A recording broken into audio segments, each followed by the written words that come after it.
People scale back to just one command destroyer, and then using that extra points to protect that command destroyer a lot better. Balgon, the Balgon, the Balgon.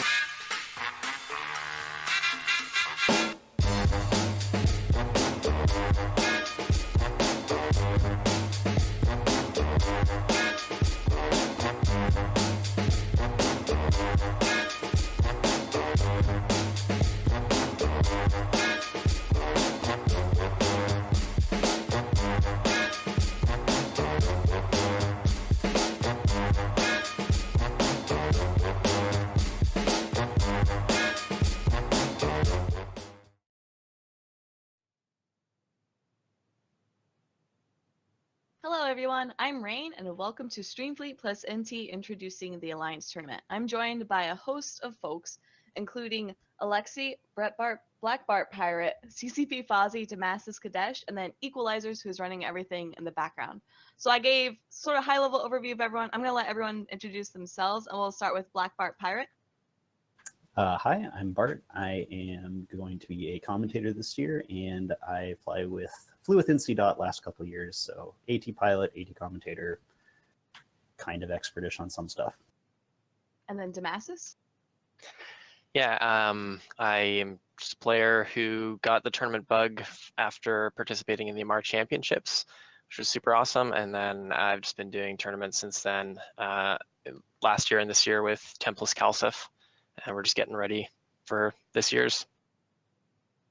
And then Alexi? Yes, I'm a pilot with Laserhawks. I'm also the person behind the stats for the AT last year and for the Event tournament, and basically just a massive, massive nerd about the AT. And last but not least, CCP Fozzie. Hey everyone, I'm CCP Fozzie. I'm a game designer on EVE Online. Been working at CCP as a game designer for 6 years and playing EVE for 12 years. Work on a whole bunch of different things, including the Alliance Tournament rules. And so you mentioned the rules. Can you kind of go a little bit into what the major changes from last year to this year were, and sort of the thought process behind why you made those changes? Yeah, sure. So the biggest difference in my mind is the reduction to only one of any given type of ship that can be brought by each team. We really wanted to shake up the meta, the types of compositions of ships that people bring from year to year, and this is a change that makes it obviously a very dramatic impact on what type of comps are viable. It also means you're going to see a much larger variety of ships, which I think is very positive. Also, a bunch of other changes. We changed the flagship rules very heavily to reduce the strength of Balgorns. We adjusted the point costs of a bunch of ships, increased the point costs of battle cruisers, which have been very popular in previous years, decreased some of the point cost of some of the less popular ships like Tech 3s, and the 3 bans per team, which last year started later in the tournament, is now starting from the beginning. So you mentioned a bit about flagships. Could you kind of expand a little about what exactly a flagship is? Sure. So every team is allowed to choose a ship type.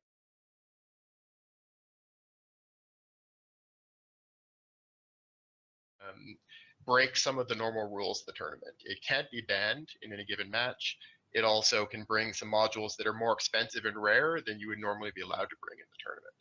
It's very powerful, but if you lose your flagship, then you can't bring it again for the whole rest of the tournament. So it's one of those ships that you want to use very carefully. Bring it out at an important moment when it's going to get around a key ban or really be a way to get past a tough opponent, but it's always really risky, and they're often very expensive ships to lose. All right, and I know we have Alexi here, who's our stats man, and CCP has, I was going to say, the deadline to announce your flagship has passed, and CCP actually released those. Alexi, do you want to maybe jump into a little bit about which team, maybe not which teams picked flagships, but which flagships were the most common? Indeed. Well, the flagship that seems to have sort of replaced the Balgon is the Leshak, and we've had less than 50 flagships declared, with 25 of them being the Lesh. And then we've got Scorpion Navy issue 5 of them, which is sort of an old tournament favorite. Rattlesnake as well, a couple of, as well as Praxis, and still surprisingly Balgons. Aside from that, we've just got kind of a smattering of the faction battleships, and a couple of things like the Golem, the Paladin, and the Varga, which are coming in. Those are Marauders, which are some new options this year with the allowance of Tech 2 battleships to be flagships. Yeah, although I believe the rules do state that even though the Marauders are allowed, you cannot have Bastion with them, as obviously that would make them extremely powerful. And we always like explosions in the Alliance tournament, especially on flagships, so that removing Bastion allows more of them to explode. But I know we have Bart and Demesis here, who are both on Alliance tournament teams flying this year. I don't know if either of you are able to go into maybe your team and how they picked their flagship, and I know that's kind of OPSEC with teams, obviously that gives away a lot of intel, but maybe more about how, like what goes into maybe fitting a flagship, or how you pick a pilot to fly that flagship, since it is so expensive and critical in a match. Demesis, you want to start? Yeah, I mean, there's nothing really to give away. Us being a team that picked the Lashak, we're kind of in a big pool there. And I mean, there's similar elements to the Balgorn in the sense that it has a lot of utility. And then of course it has that super high potential DPS. So it's kind of the flavor of the year, obviously being new and having a lot of potential there. And I believe it's only points wise, it's a Tech 1 battleship, right? Yep. So it's kind of the obvious pick. I'll be really interested to see how it performs, especially later in the tournament. Being so new, I think a lot of people don't know what to expect from it. And with all the other shakeups in the comps, if a counter will emerge or what's going to happen. So it's going to be cool, I think. Do you have anything? I do. We're kind of in the same situation where the last 2 years we picked Balgorns. This year we're picking a Lashak, kind of flavor of the monthing it. The big point about the Lashak that I think is kind of being missed, I've been sort of taking a look at what people have been saying about it, is that by picking a Lashak as your flagship, you pretty much force the team to either waste a ban into banning a Lashak to force you to bring a flagship, or you get people that'll be like, well, I just won't ban a Lashak, which means you now no longer have to bring your flagship. So there's a lot of kind of mind games behind picking it, as you have this ability to always bring this ship. And just from testing alone, it has pretty much as much or more DPS than every other battleship in the game does, like before it even starts warming up. And then once it warms up, they're just very, very, very strong.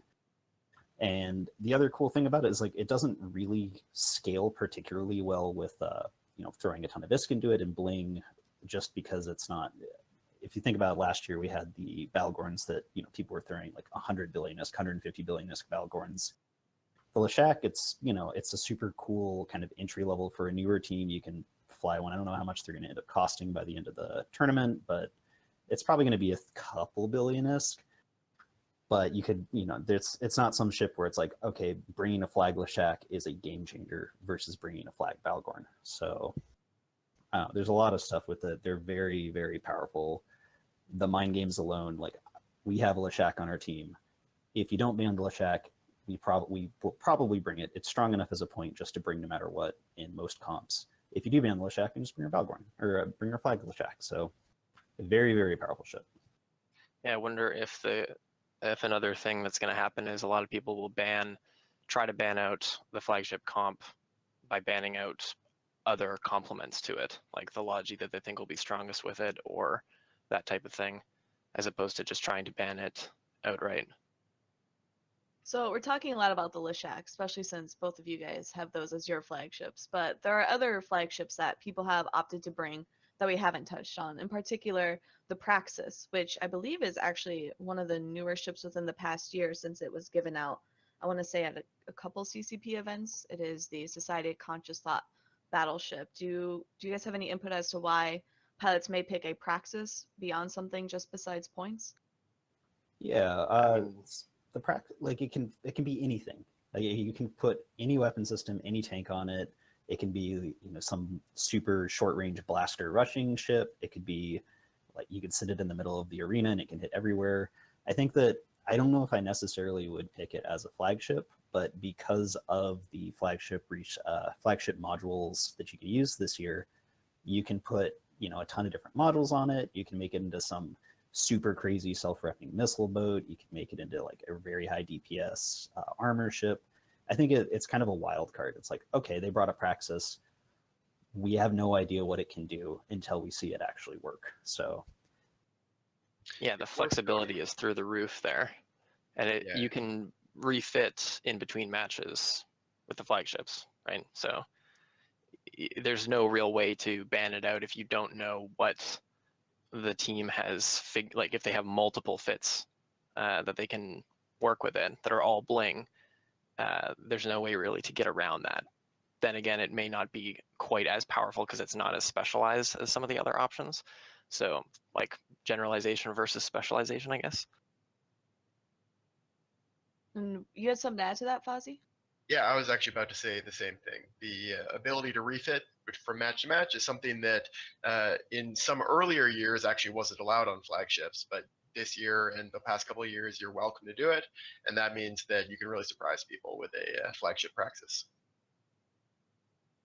All right, awesome. And then we have another, I want to say two, because we've actually grouped these together, both the Rattlesnake and the Scorpion Navy issue. I know, Alexi, you have written down a bit about the statistics of potentially maybe these two flagships. Do you have anything to expand on there as why teams would maybe pick them over the Leshak or the Praxis?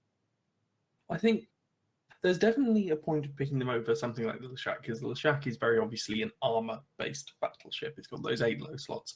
Scorpion Navy and Rattlesnake have long been the choice for shield-based comps, and if you just want to push your shield-based comp that bit further, the SNI and in more recent years the Rattlesnake's been the one to go for, because it's just so tanky on its own. It's a really durable flagship. You can put all of your bling into just getting a huge amount of damage out of it, and because it's that missile boat, you've got the kind of damage which will just hit everything, pretty much.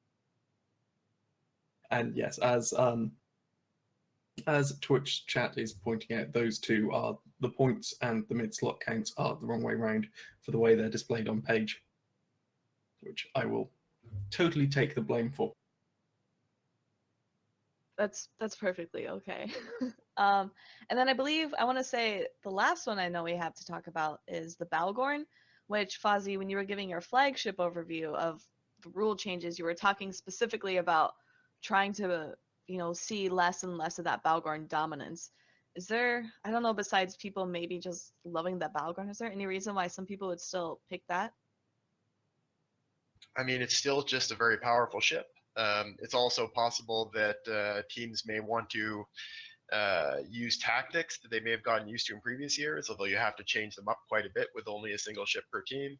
It might be a case of if a team has spent a long time practicing with flagship Balgorns over the years, they might want to stick with what they know.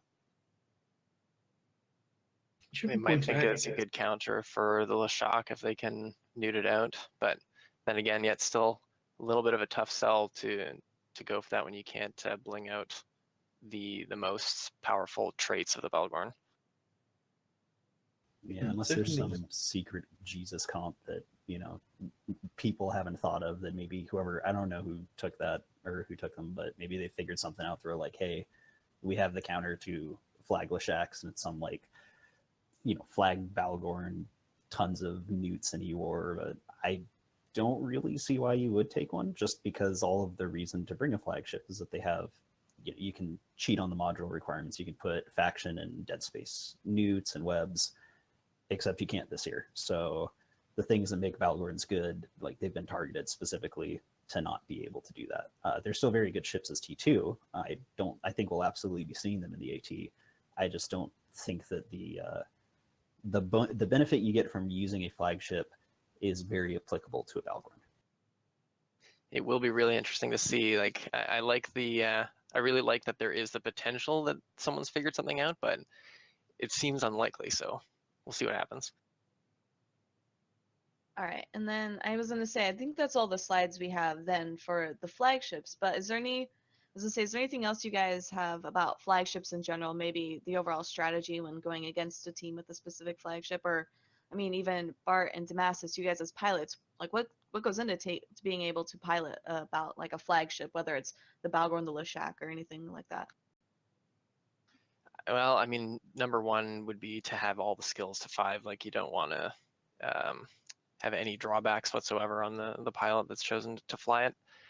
And then I guess just whoever's in charge of money might also be a bit picky on who they hand it out to.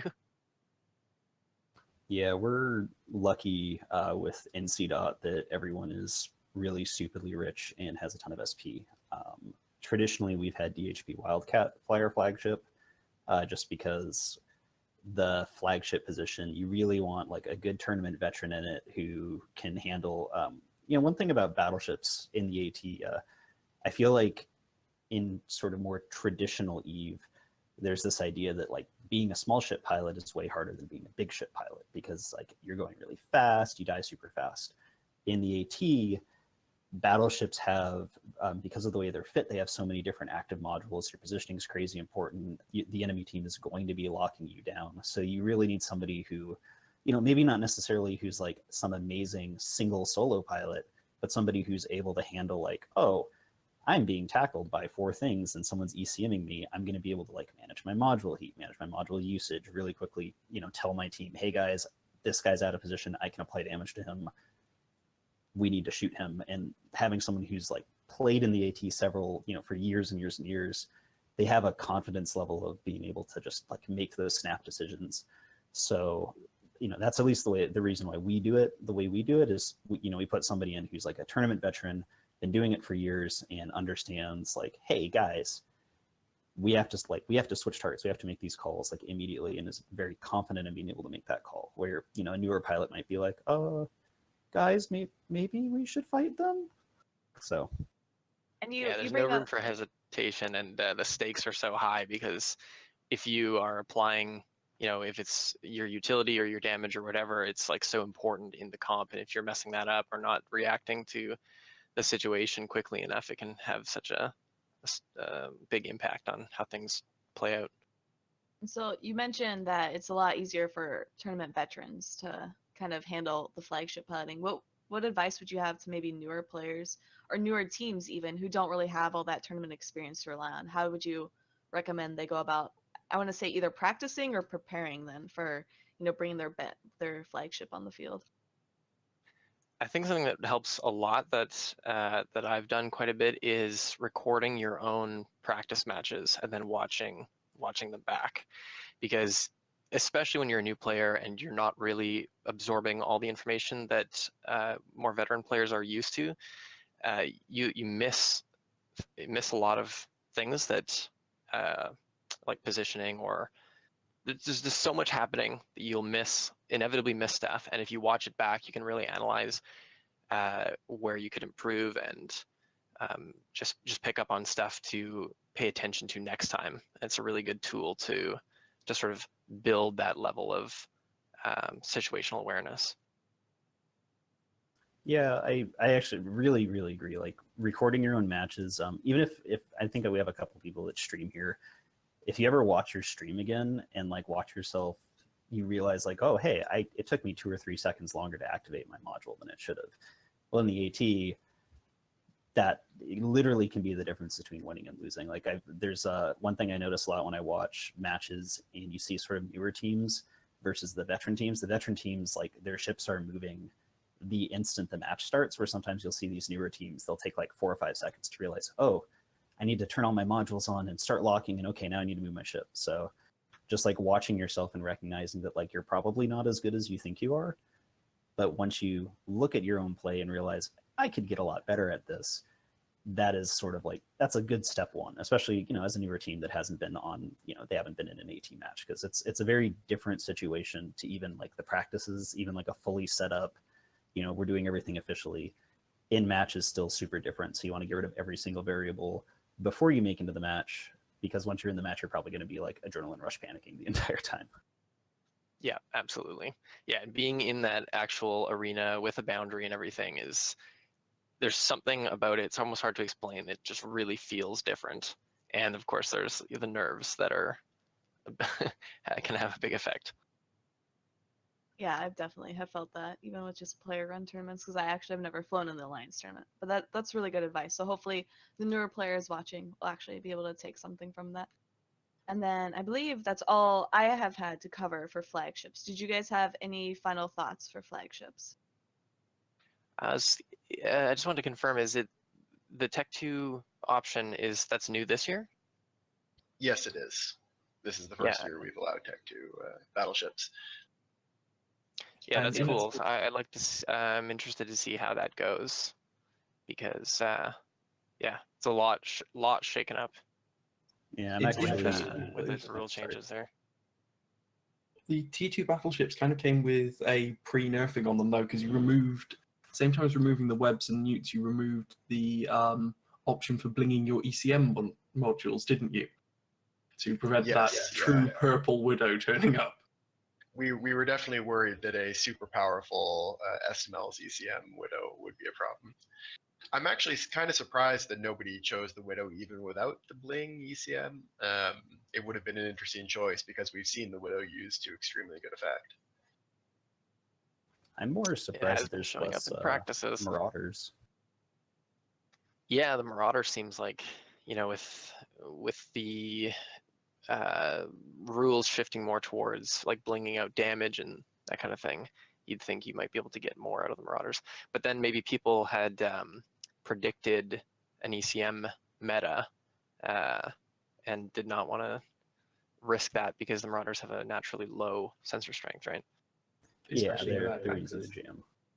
Especially without access to the Bastion module. I think also Marauders, though we've got Abyssal modules coming in, you can get an incredible amount of tank on them. The Leshak is kind of being the hard counter to them because they don't have that buffer. They're all on the active tank. And if you have a ship like the Leshak that can just sit against them and ramp up the damage, because the Marauder's never really going to get away from the damage of a Leshak, then it's going to break almost any Marauder eventually. All right, so with that, we will switch over to a commercial break. It will be approximately about 3 minutes, so stick around, and then we're going to talk about piloting in the Alliance tournament. Warp drive active.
Hi, my name is Durhadur, dreaded CEO Emeritus. My interests include streaming. Hey, speaking of streaming, you should check out my Twitch channel, twitch.tv/Durhadur, multidollarmediaempire.com. Check out my Twitter, twitter.com/Durhadur, multidollarmediaempire.com. Eve Dublin returns on August 31st and September 1st for a 2-day event. For tickets and more information, visit evedublin.com.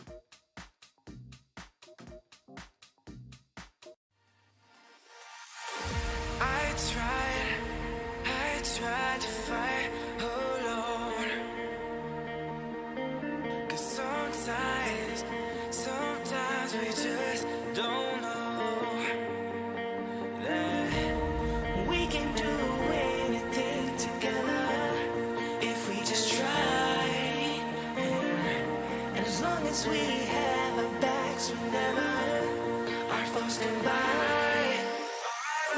This time we will win. This time we'll have to join forces.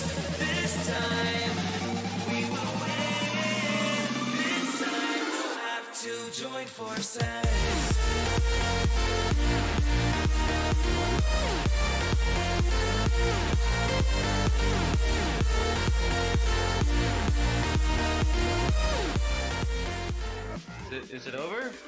Yeah, we're dead. We're dead. We get Cloaky. We get Cloaky Legion. I'm not gonna lie. Oh shit! We're all dead, mate. Pop it on, full drones. Nope, nope. Just anchor on me, anchor on me. Broadcaster reps, broadcaster reps, broadcaster reps. They're gonna take gate guns, they're gonna take gate guns. Full drones, full drones, full drones.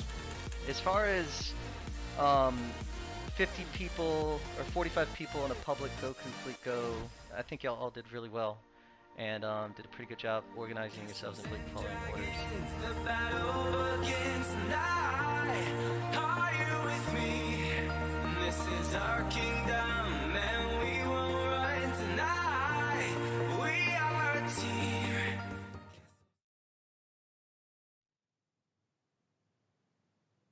Welcome back, I'm Rain, and we're still here with the same cast. I hope you guys enjoyed those ads. All those were player-made ads, and if you have ads, you should submit them before July 20th. I do not have a link, but I'm pretty sure Raiden listening will link this for you in Twitch chat, but definitely submit some ads. And so we have some pilots here. Everyone actually, besides myself, has actually flown in the Alliance Tournament and or been in the Alliance Tournament practices. So we're going to actually discuss pilot perspective in the Alliance Tournament. We do have a lot, I would say in recent years, we've had a lot more teams joining the Alliance Tournament, and obviously not everyone and their mom has experience with the Alliance Tournament, so this is probably more relatable to people than, I would say, the veteran players who have been around for years. So we have a lot of new people in chat, so we're going to tailor these questions from the pilot perspective as well as things for new players to consider. And so I'll start off like super high level, and I'll field this one to Demasis because you're with Tempest Calcif, and I believe last year was their first Alliance Tournament. But where exactly does a team start to join the Alliance Tournament as well as prepare for the Alliance Tournament? Geez. Well, with Tempest, I kind of joined up after, I believe they did one tournament before last year. Last year was my first time with them. But the year before that, I was with a team of my own that actually sort of was seeded from the small, tight group that I joined to enter into the Amar Championship. So I did actually was involved with the creation of a team, and it was basically, I mean, I kind of like joined up with an existing group of French guys who sort of rallied the troops, and we formed an alliance. Or I think we actually joined White Legion that was kind of semi-active at the time. But anyway, we basically just built up and did practices, just sort of hacked our way through figuring out some comps. And it's really all about just doing it. I mean, obviously you need to put in a fair bit of time. You can't really half-ass it because, you know, by the time you get to the tournament matches, if you haven't practiced or figured out your comps, like there's a lot of logistics and a lot of prep that you need to have sorted out before you actually go into a match. But it's just really a matter of doing it, and I highly recommend to anyone who's interested in it, just reach out to a team or rally your own group to get out there and do it. Like, you don't need to really compete for first place. Like, there's obviously some really experienced teams that everyone expects to make it to the finals, and you don't have to go in thinking the only viable way to go into the tournament is to compete like that. You just get in there and get some experience. You can have a really, really great time entering into that kind of competitive scene. And then for you, Alexi, I know you're with Laserhawks, and I believe Laserhawks was last year their first tournament, and then they got third, I believe it was. Say, what's your experience with joining a newer team and working your way to the top? Well, to be honest, we really were at the definition of a new team because nobody had flown in the AT before. I think we had one guy who had been in practice about 6 years ago. That is the sum total of experience that we had. Aside from some small tournaments with Event-E and stuff like that. And I think a lot of it, we had a real blessing with our captain was somewhat inspired. He was really good with comps and got the theory correct and got everyone pushed in the right direction. In terms of what we did as players, it was just a case of getting there, and so much of it was actually just solidifying the attitude you needed, because flying in the tournament felt very different to a lot of the flying that we normally do. There's none of the sort of broadcasting, following targets. You're constantly on voice comms, you're constantly telling people what's going on, who's attacking me, who's attacking you, and getting almost the dialogue going between the team members was so much of what we did in practice. The comps felt almost secondary to that. By the time we actually made it to the AT, it was just a case of, right, we're flying whatever, but the training had been to get us to the point where we could fly whatever, and apparently luck, yes, there's a lot of that, and there was a lot of luck in getting as far as we did last year for the third place run. We got a favourable bracket and surprised ourselves by winning a lot of the matches in it. All right, and then I know Bart, you're with a more experienced team, a more seasoned team. I want to say the past, was it 2 or 3 years, NCDA has gotten top 4, like winning prize ships and whatnot. What insight do you have being part of an experienced team and sort of how you approach preparing for the Alliance tournament? It's kind of a combination of what both the other two dudes said. Like every time we start, so a little background is the NC team, about half of it is actually the old Nelly Secunda team. So they've been doing this for like 5 or 6 years. Then the other half of it are usually just like people that are either from other Alliance tournament teams or like good pilots, quote unquote. But we always have a ton of people apply, because we basically be like, hey, apply, you have to get, CEO vouchers and stuff, because we don't want spies in. We do full out big organized Alliance BS with it.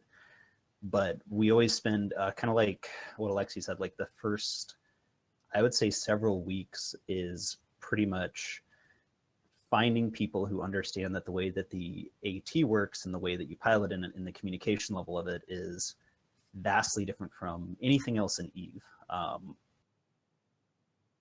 Maybe the only thing that's kind of comparable is like sometimes you'll watch some of these streams of like the guys doing the really small gang stuff and every single person is talking to each other. That's kind of what we have to get people comfortable doing, and we usually weed out most of our potential applicants just because people are like, I'm not used to saying, like, literally narrating every single thing you do. So like you said, like the comps are comps. Like people, you'll theorycraft the comps, you'll figure out what works. At the end of the day, it really is about pilots flying their ships correctly and communicating correctly.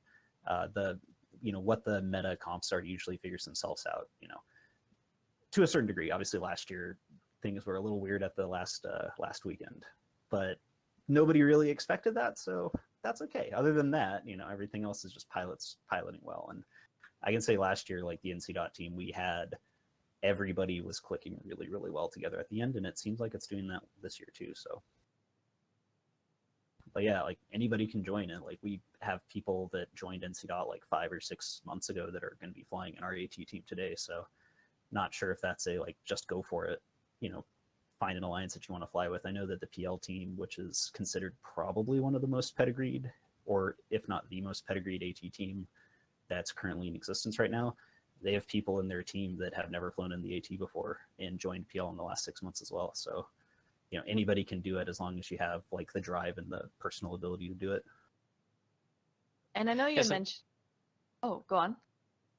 I was just going to comment that sometimes it's easy to forget how many different sort of play styles there are in EVE, because being like factional warfare low sec pilot for so long, it wasn't too hard of a transition for me, because I was used to doing sort of small scale, lots of communication, whereas I know a lot of people who are out in nullsec are used to big fleets where there's kind of like everyone's doing the same thing, and the commands given by the FC are, I guess, simpler. I don't know. I don't actually have any experience. I shouldn't talk, but yeah, it's interesting making that transition from wherever you've come from into the AT. But definitely, I'll echo that it's all about getting that communication going, and kind of clicking with the team, which happens just from experience and practicing. So again, the first step is to just start doing it.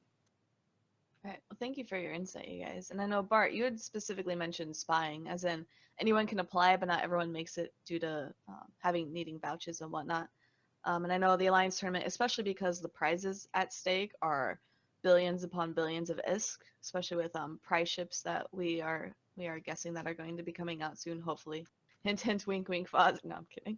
But I know, Foz, you had mentioned that, and we had talked earlier and during the advert about Thunderdome and how specifically within the Thunderdome rules it states no spying during tournament practices are allowed. Can you go into why you guys have kind of moved away from that very sort of gray area of espionage? Sure. Espionage is actually an area of the tournament that I personally really love a lot. It's an area that I participated a lot in when I was a player before I started working at CCP. But it's also an area that was, I have to say, the arms race between teams in espionage was getting to the point where it was becoming very hard for a newer team to get into it. And we wanted to lower the barrier of entry, make it easier for teams to get involved and be competitive. And so we intentionally made some choices that reduce the power of espionage in the tournament. And I think overall it's been a positive thing, even though I definitely espionage still holds a special place in my heart. So it is. Yeah, it can be really intimidating if you feel like as a new team you're going to go in and people are going to be watching you. I mean, not that you'd be a huge point of interest for espionage if you were brand new, but just the sense that you could never catch up with the sort of resources and understanding of how to sort of manipulate that side of the game. So I think it's a good thing to help newer players or newer teams. Yeah, and I know it's definitely still around. I mean, it's not like they said no espionage was allowed, but it's a bit more difficult with the way we have Thunderdome set up. And I know, Fozzie, at some point this question is going to come out in chat, so maybe we should just get out of the way. Some pilots are still having issue with Thunderdome. Do you have anything to say to that? Unfortunately, I just don't know very much about that. That's not an area that I work on. My only official role with the tournament is with the rules. The Thunderdome was set up originally by CCP Logibro, and now that unfortunately he's no longer with the company. There's a couple of folks who are working on it and doing their best, but I don't know what the progress of that is at the moment. All right, so now whenever somebody asks in Twitch chat, we can copy and paste that answer that you just said. Clip it and then just spam it in Twitch chat. Actually, don't spam Twitch chat, please. There's a lot of you. I don't want to moderate. So onto I would say the next sort of, type of questions that I have prepared for you guys. I want to say, what was probably your favorite moment as a player flying in the Alliance tournament, or maybe a tournament in general if you didn't get the chance to fly in the past AT? I know Damascus, you have flown in a few, and same with you, Bart. Damascus, you want to start? Yeah, it's kind of tough. I'm just playing through my head the different Alliance tournament matches. I mean, last year we knocked out Hydra in the first match, which was like an upset. Yeah.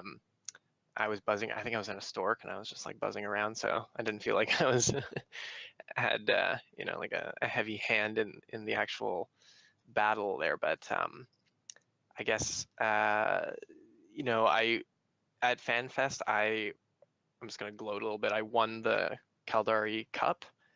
So for me, for any tournament, that was like a highlight for me because that was amazing. Actually, seeing it through to the end. Because in all the other tournaments, I've had mixed, I had at least a little bit of success but never really gotten super far. So the rush of like making it further and further than you thought you would go is really something. Hey Bart, do you have a favorite moment of a tournament? Yeah, it was kind of the same thing for us. Like AT14 was the first year that I participated outside just practicing, and for a lot of us on the NC team, like it was an entirely different team. That was when we had the people from Shiva came over, who were the Nelly Secunda guys, and then we kind of rebuilt the team from the ground up. And I remember all of the sort of the pre-AT commentary where people are like, oh, NC yeah, they're not that great. They could be a dark horse. And then like being part of that team for my first AT that I flew in, and we went from that, we ended up getting 4th, which was really cool. and I got to do a bunch of stuff that I hadn't done before, like, you know, first time flying in the AT, first time flying an AT ship, which I died in, so first time dying in an AT ship, killing a bunch of AT ships in the AT. We beat a bunch of different teams. We had some crazy matches that I think at the time we had one of the most expensive matches in history or something. I know we had the most expensive match in that AT at least. So it's just like, again, you know, everyone should try it. It's really fun. It's a completely different type of Eve, and it's probably like the best Eve you can get, I think. Which year was that you're talking about? 2016. It was like 2 years ago. Yeah, I think that was we faced NC in our first. That was the team that I was sort of like a co-captain on, and we were up against NC in the first match, and we faced a fiend, and we were like, wait, what is that? And I actually like didn't know what it was by memory, and then I got scrammed, long scrammed, and I was like, oh, it's a hick. Oh god. Yeah, we had I remember that first match, we like went all in and just put like 300 billion ISK on the field, and people were like, what is this? Like, what the hell? Oh, NC Dot's winning with ISK again. You know, that's all they can do. And then, you know, like I said, like by the end of it, people were like, okay, wow, these guys are actually pretty good. Last year, you know, last year was actually way more stressful for me because I was sitting here like, okay, well, if we don't get fourth place, this entire, like the last couple months of training and all this time suck. So I'm glad, like last year we got fourth, and I was like, okay, well, obviously we wanted to do a little better, but at least we didn't get worse than fourth. So there was definitely a level. Last year was way more stressful. The first year was fun. The second year was fun and crazy stressful, just because every single match you're like, if we lose this, you know, once you're in the lower bracket, if we lose this, we did worse than the year before. And for me, at least, like I'm not about that. I like winning at least, or at least doing good enough. One thing I will say from the stats, right, NC winning with ISK, your run was the most expensive run of AT15 in terms of ships lost. I think you had nearly 50% of the ISK lost in that AT. Yeah, last year incredibly painful. We lost 3 Rabisus and a Chameleon, or 2 Rabisus and a Chameleon, which is a lot of ISK. Like I think Rabisus, they're somewhere between 200 to 300 billion. They might go down a little bit. Last year, like you would not find one. People weren't selling them. Chameleons, there's, you know, they're several years ago tournaments. So yeah, we lost stupid amounts of money. There was definitely a few matches where we basically were like, we might lose this one. Just throw a Rabisu in it. Hey, Rabisu died. We won the match. Good job, team. We have plenty of money. So yeah, we spent a lot of money last year. Vince was kind of mad, because we do all of our funding for our team is done through the Alliance. So, you know, who says anything? And you're like, oh, real Eve doesn't matter for the AT. Yeah, well, you know, when you make a lot of money based off of old money and renters, it helps you throw it away when you're trying to win matches. I did have it slightly wrong. You only account for a third of the ISK lost in AT15, but you still broke the 500 billion mark. Say, Alexi, do you have a favorite moment of, I would say, the AT with flying with Laserhawks, or maybe tournaments in general, since I knew you flew with player-run tournaments? I've not actually really flown in the player-run ones too much. I've mainly just had the experience with the Alliance tournament itself, but my favorite moment on the field has to be one of our final matches against Penn is Out during the series. Our Logi managed to, off the central jump beacon, jump and boundary violate. We'd already won the match, but just his reaction, because he is such a calm, cool guy, and he's the rock of the team, is Zoo most of the time. And then he boundaried in the final moments of the match, and it's just, oh. Yeah. And then Fozzie, I know it's been a while since you've flown with a team. What do you recall for being your favorite moment? Oh, that's an easy answer for me. It would be the finals of the 8th Alliance tournament, which was the first time I flew in a finals match, and we won that year. So that was a very, very good feeling. Who'd you guys dunk on? Hydra. That was the beginning. That year was the beginning of the Hydra PL rivalry, and that was going in with a Sleipnir with a setup that I had been one of the designers of. And getting the win in that was a really great feeling. Oh, that's was awesome. that the bombing run? No, that was there wasn't a bombing run in that match. It was a pretty standard Mimitar rush for that year, double Sleipnir and Claymore, I believe, or maybe no, it might have been triple Sleipnir, something like that, versus a Myrmidon Rook team, and we just fit a bunch of extra ECCM because we expected them to bring the Rooks and Myrms, and just kind of steamrolled.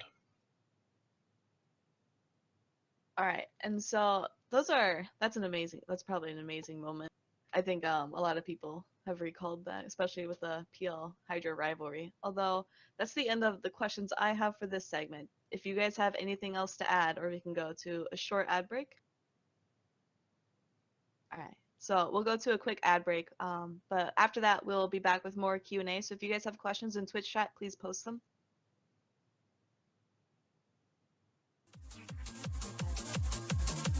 Warp drive active.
Hi, my name is Durhadur, Reddit CEO Emeritus. My interests include streaming. Hey, speaking of streaming, you should check out my Twitch channel, twitch.tv/Durhadur, multidollarmediaempire.com. Check out my Twitter, twitter.com/Durhadur, multidollarmediaempire.com. Eve Dublin returns on August 31st and September 1st for a 2-day event. For tickets and more information, visit evedublin.com.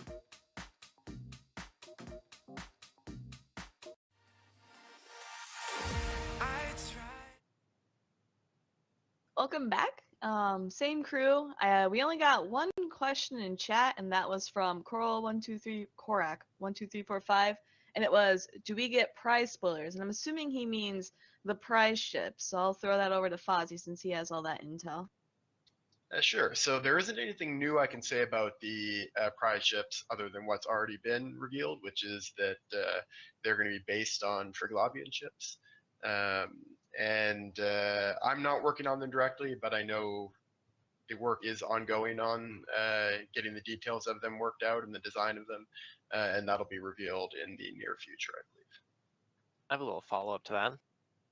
Sure. This tournament's supposed to be sponsored by the Society of Conscious Thought. Is that what's with the Gnosis, Praxis, so on?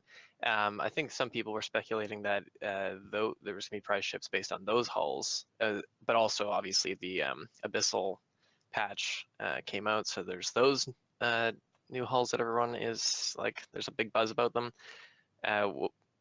Were you involved at all with the decision between? Was there ever a thought that it might be the Praxis and the Gnosis and the Synesis? Yeah, we did think about that a little bit. We ended up concluding that we thought there were more interesting options for the ships using the Triglavian hulls. And so what we ended up writing in was that the actual ships are going to be based on Triglavian tech, but actually produced by the Society of Conscious Thought and Concord, now that the SOCT is a integral part of Concord. They have a lot of resources at their disposal and have a lot of access to some of this technology. Oh, so there is a crossover with the SOCT.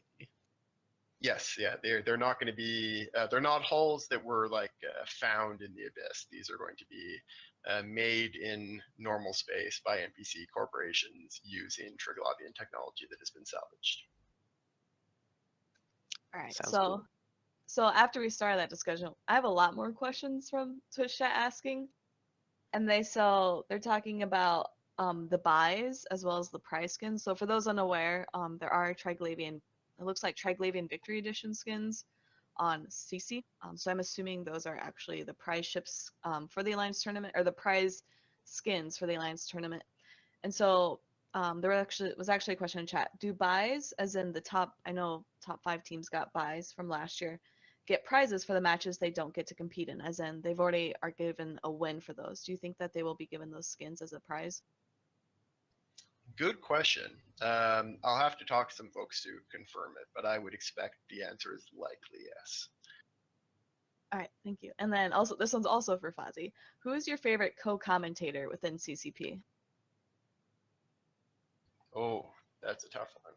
Within CCP. Yeah, can include past. Can include past. I mean, I've enjoyed with a lot of commentating with a lot of folks. Rise would be I think one that comes to mind. He's an excellent commentator, and we've been commentating together since before either of us started working at CCP. Nice. And then, oh, the question was about winning the Triglavian skins. So I guess I'll field this in a different way. Is it the same as last year and prior years, where if you win a round you get prize skins, or is it going to be different, as in top 25 teams get skins? Yes, the skins will work the same. So you get a set of the skins for each round, and yeah, that'll be essentially equivalent to last year. All right. And since we're actually talking a lot about the prize ships, which are, like you mentioned, Triglavian Society, I kind of just thought maybe we could go a bit into actually into the expanse. Into the Abyss expansion, not into the Expanse. Sorry, I've been watching the Expanse way too much. But what sort of impact do you think the Abyssal expansion will have on the Alliance tournament, Fozzie? I mean, I think the biggest one by far is going to be the addition of the 3 Triglavian ships. Obviously, we've talked a bit about the Leshak and how popular it is for a flagship. I think it's going to be used both as a flagship, and also people will be running non-flagship versions quite a bit as well. I also expect that the Vedmak, the cruiser, is going to be quite popular as well. These are strong ships that work well for the tournament format, and they also are nice and cheap because they're a bit stronger than most Tech 1 ships, but they're priced at Tech 1 because they're not technically a faction ship. All right, awesome. And then I was going to say, Bart and Damascus, have you guys noticed anything with I would say maybe the Triglavian ships besides Leshak being used in practices, either within your own or against opponents? I've seen quite a few Vedmax, and it's kind of hard to tell how effective they are. They seem strong, but I think there's still a lot of kind of it finding its way. But it does seem to be like a good complement to sort of like a cruiser core if there's a bunch of heavy assault cruisers, for example. It definitely seems pretty tanky. I've seen the Demovic a couple times. I don't know. I think it's maybe a bit too thin. I don't know if maybe we can get more comment on that. Yeah, I think that the ship that we're going to see the most, and this is my prediction now, so we'll see what happens, is probably Vedmax. There is no reason to not take one unless it is banned, ever. They're so good. They're 4 points. It's, if you think about what ships fill the 4-point role, like just looking at the list, it's like, okay, so we have cruisers, assault frigates are even a little more expensive. Faction frigates are the same price. Like, why would you bring any of that when you can bring a Vedmak, which does, almost battleship level DPS once they're warmed up, but it also has like utility high slots. So you can put nukes, you can put smart bombs on it. They're really fast, despite what some people have complained about Reddit on them being, and they're just like, it's such a jack of all trade ship, cheap. I don't think anyone's gonna waste a ban on it. You might, but it's going to be that's going to be the ship that defines this AT, most likely. I think they do like 1,000 DPS too, right? At least that. Yeah. I was going to say, I think one of the defining factors for the Vedmak is its 4 points. Its comparison is the Vexor. The Vexor was the most picked ship in Alliance Tournament 15. It's exactly the same points, and in all honesty, if you just think about it, would you ever want a Vexor over a Vedmark, given the Well, relative power level that they have, aside from maybe for rep drones? We're talking last year, and that's when Tech 2 combat drones were allowed, right? They were, yeah. So yeah, it's another. So it's really flip flops in more than one way because the strength of the Vexor has been reduced and the Vedmac has been introduced. So yeah, it's a good point.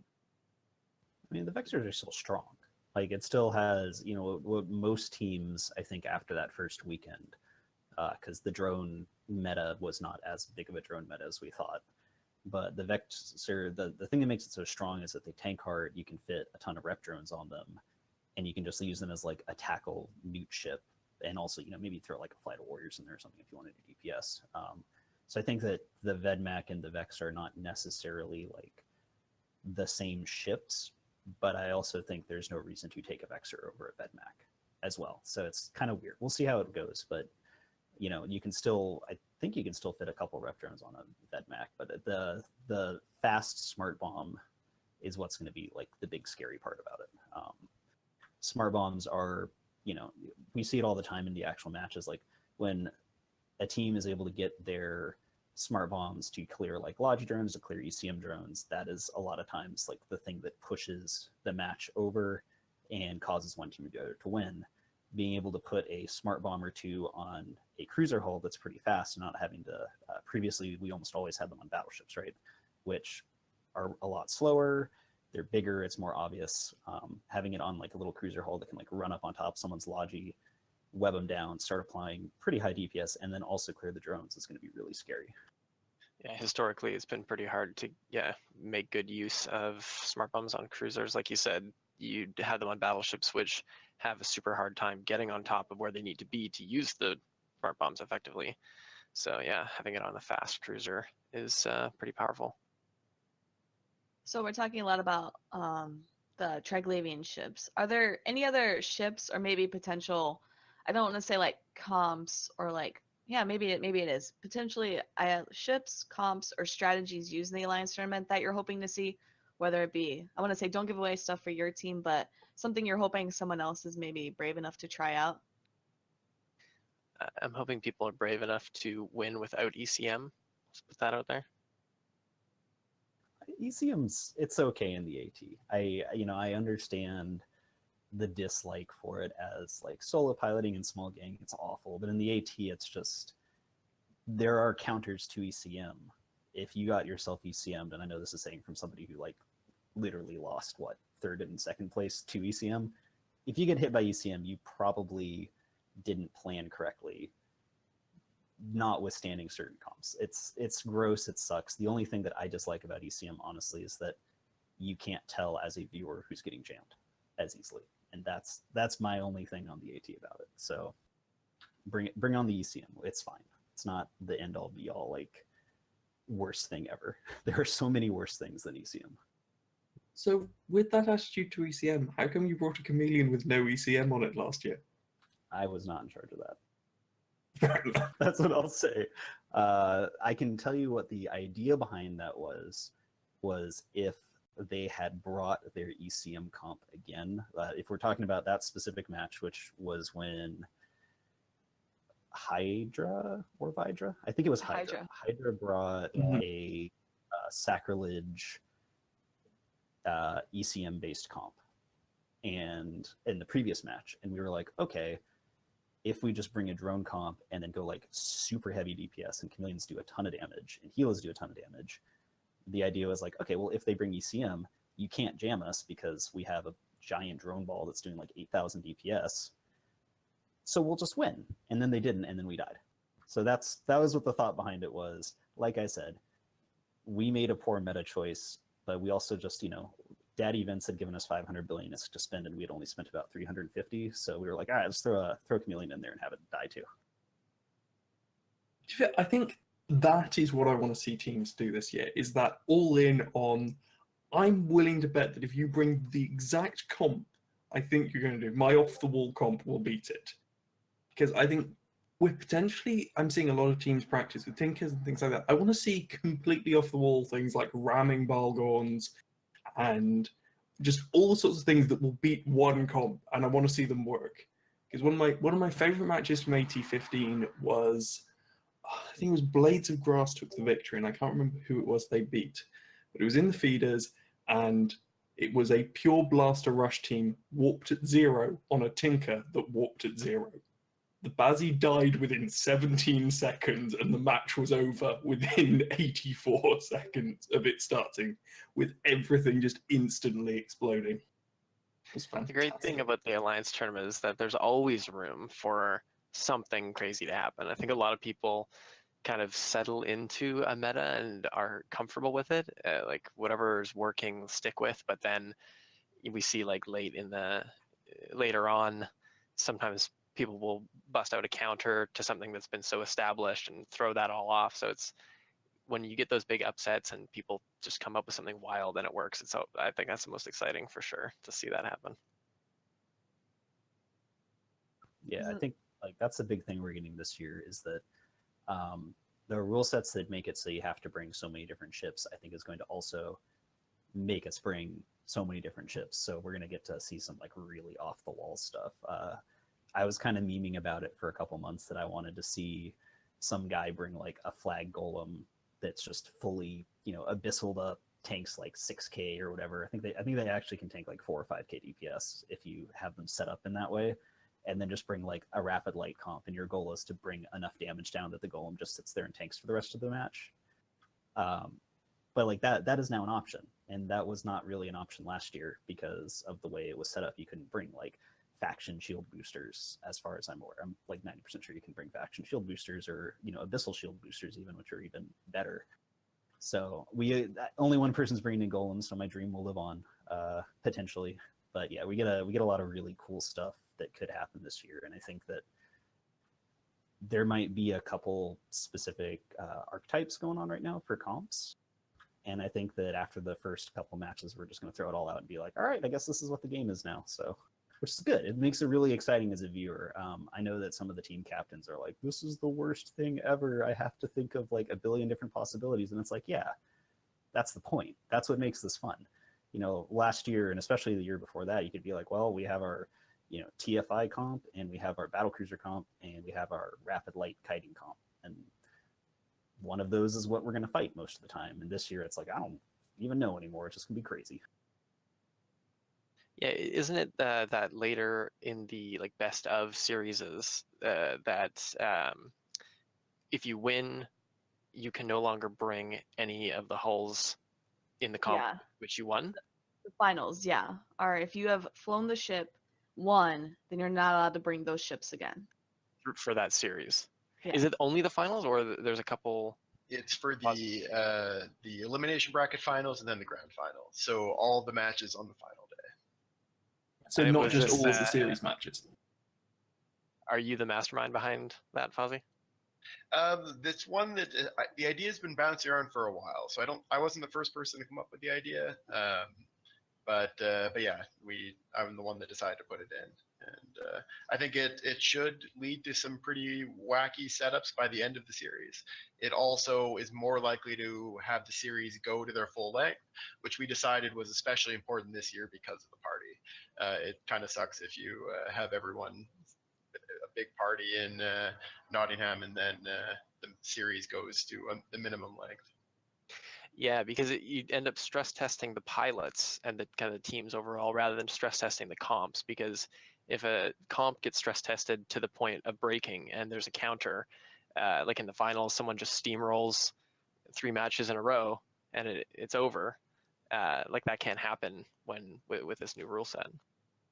Yeah. One of the other side effects is that it does make the road for the team that came up from the elimination bracket more difficult than it's been in the previous tournaments. This is something that we knew kind of going into it. We've actually always had a bit of a weird double elimination format ever since we started using double elimination for the Alliance tournament, in that we actually handicap things in favor of the team coming up from the losers bracket quite significantly compared to a standard double elimination bracket. The standard way of approaching a double elimination bracket with series like this would be that you'd run a full series, and then if the team from the elimination bracket wins that series, you start a whole nother series and they need to win that second one as well. But if the team that came from the winners bracket wins either of the series, they win. So we've already been skewing things a bit towards the team from the elimination bracket, and that we decided it was okay in this case to pull it a little bit back, give a bit more of an advantage again to the team winners. Actually, I didn't realize that with the normal double elimination brackets. I thought it was always followed the AT rules. Yeah. The thing that we do with the team from the elimination coming in one match down in the series, that's a pretty weird hack. It's something that we decided to do because we thought that it would be a bit too brutal to go with the full double elimination rules for the team coming in from the elimination bracket. And it was invented by CCP Veritas, actually, as a bit of a compromise. Yeah, it seems reasonable because what you're saying is there'd have to be 2 series back to back if the winning bracketed team lost the first series. Now both of the teams in the finals had lost one, but as a double elimination, like one of them needs to lose again. Yeah, that would be too much. Oh, I don't know, forcing players to go through 10 matches on one day. You're going to have some really dodgy piloting by that final match, potentially. Yeah, it would you be win brutal. that, you will have earned it. It also has the downside for a stream of meaning that you had to have a very hard time predicting how long that final day would be. And so I guess, again, back to pilots, especially with what we're calling the Highlander rule, they're only bringing one, what is it? No, maybe it's a bit different. So you can only bring one ship, but then for the finals, you can't bring that ship again, but you still have to bring 10 different ships to a comp. Have you guys been kind of practicing and preparing for that? Have you just, I mean, because like I'm thinking about it, and so like, I mean, you can have like a lot of like say tackle frigates, but then you're going to need all frigate skills to 5 for each of them, as well as like if they go from like hybrids to then lasers, you need all those spec skills to 5. How have you guys kind of been preparing for potentially being in the finals, especially you, Alexi and Bart, who have you both have been in the finals last year? So what are you doing to prepare for that this year? Well, to be fair, our captain has kind of taken the attitude of we'll deal with that if we get to it at this point, because to be fair, it's easy with a rule like that to get everyone bogged down in trying to theory craft these comps that you can afford to sacrifice those 10 ships and still bring another good comp after bans. And if you get too into that, you can just not have the comps you need to actually get you there.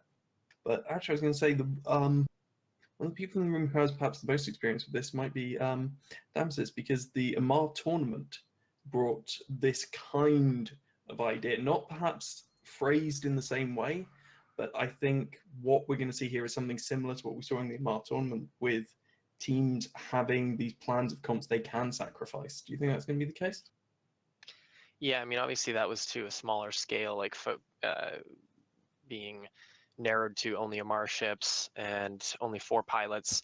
I did not make it into the finals that occurred at FanFest, but I remember meeting up with Fozzie at the karaoke night there and hearing it from his own mouth, the rules that he had just dropped on the finalists, where they had to basically fit every single Amar ship in like an hour and a half or something, 2 hours. They had to come up with comps and fit the ships, yeah. Yeah, exactly. And then the teams would ban each other out, and like that was awesome. I really like that kind of like the pressure's on. It tests the pilot's knowledge and ability to anticipate like how the ships are going to work without having a lot of time to test them. So you have both the knowledge and theory crafting under pressure, and then you also have to then obviously pilot and execute it correctly. So it really, I really like that element that's been added into the Alliance tournament, and it's going to be interesting to see if someone cracks under the pressure. Yeah, that Amar Championship rule set was definitely the hardest theory crafting challenge we've ever given people. The only reason that we felt comfortable doing that was because we knew that these were going to be 2 teams that had already made it all the way to the finals, but it was still really brutal. And in hindsight, we should have made elements of it easier, because it was a real challenge under a lot of stress and time pressure. But what I expect we're going to see with a lot of teams for the special rules in the finals for the AT is they'll use this that week. Once you know that you've made it to the either the end of the winners bracket or to the elimination bracket final, you'll have a week to prepare at that point using the rule set, because at that point you'll know you're going to face those matches. You can actually put the time in. Yeah, I think for in the March Championships, what I did experience was I think we had like 48 hours before the rounds prior, like the main bulk of the tournament that I was in. So it was not enough time to really test it, but I still really enjoyed it. I think it's a good test for players. And I was gonna say, Bart, do you have any final thoughts on this? Of how, I mean, your team made it top 4 past couple years. How do are you guys prepared for this, or are you gonna do Fozzie's method and just wait till the last week and be like, okay, well now we're here, let's figure this out? So sort of like I said a little earlier, if you get the right pilots, in theory, you should be able to kind of cross over between the different ship types, if that's kind of the issue. Obviously, you know, I'm not in charge of theory crafting anything. I've watched a few practices. I've flown in a few this year. I'm not actually participating in the Alliance tournament this year. I don't really have the time per se, and I'm also going to be busy for at least the first 2 weekends, so that's a reason. But one thing that we've done is we like to kind of cross-train our pilots, so it's not just like, okay, you're now, you know, with the exception of our Logi pilot, who is always the same and has been the same, we kind of make sure that everybody's pretty good at flying everything, which I'm sure has pros and cons, but I've noticed that in general, you know, looking over the last 2 years, our team is really solid at just like kind of mixing and matching, slotting people into different ships and stuff. So that is definitely an advantage if we make it to the final weekend, because at that point it's like, hey, I know that you've never flown a, you know, let's say a Tristan in the AT before, but we've banned, everything else is banned out, and we figured out that this is the best ship, so you're now a Tristan pilot. You know, maybe now I guess Drakes are really good in the AT apparently, but like, what if maybe they're not this year? So we all, you know, you're flying a Drake, and you're going to be flying a Mauler, and who knows what. So I think that's kind of something we've prepared for. Having a lot of tournament veterans, you know, having a bunch of super elite PvPers in UDI who don't actually log in, but they're really good at this game apparently. You know, we have like Travis is there. He's been playing forever. We have a bunch of people from other teams that are like team captains of other Alliance tournament teams that have all flown every single ship now. So, you know, I don't think it'll be a problem as long as we don't make stupid meta choices, which may or may not have done that once or twice in the past. Yeah. At least we have a lot of AT ships, so we can kind of avoid some of the bans, right? Yeah, for sure. And then, so to say with that, I am out of my questions, unless you guys have anything more you want to add or touch on or mention. Your body language all says no. So we'll move on to shout outs. So we'll move on to shout outs. So I'm gonna give you guys the opportunity to give a shout out to whomever you would like, or promote, advertise, whatever you may do, as long as it is appropriate. I'll start with you, Bart. Shout out to basically the NC team. It's a bunch of really cool dudes. I love working with them. Shout out to all of my ex-court members who are in Skill Yourself, and also no longer, I can't root for you officially, but I'm still rooting for you in my heart. And shout out to Kuguko, greatest people of all time. And Tide, you're awesome too. You're my favorite French person. All right, Damasus. Yeah, shout out to my French bros from the original Amar champion team that got me down this path. Shout out to my 2 teammates that helped me win the Caldari Cup, and of course Temples Calcif, my Alliance tournament team, and just the Caldari Factional Warfare, our buddies in Block that just fought off the Galente Menace attacking Iha. All right, and Alexi. Shout out to my corp, to their AU time zone dread dunks, and to tell them that I'm not going to do a bloody flip on stream. shout out as ever to my captain, who's been nagging me to actually go turn up at practice that I'm dodging at the moment, and to Zoo, who is a fantastic Logi pilot and the rock of our team, and we love him. And he flies our only fax, it feels like.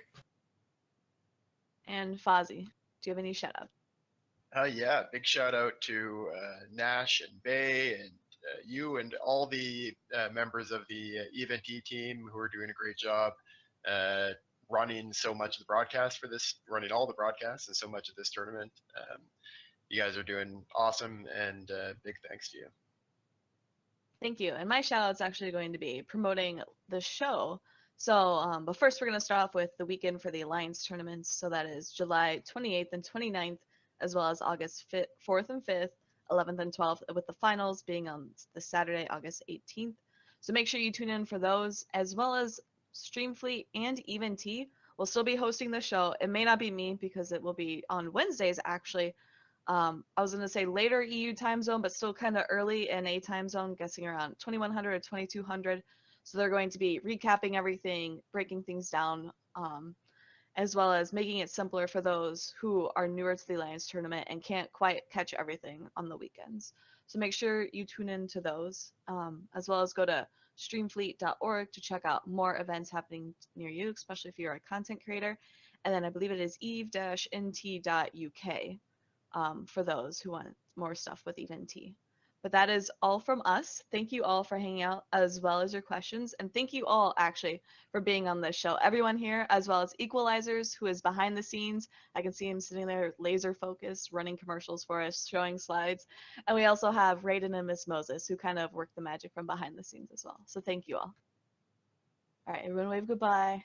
Just kidding, you don't have to. Take care, guys. People scale back to just one command destroyer, and then using that extra points to protect that command destroyer a lot better.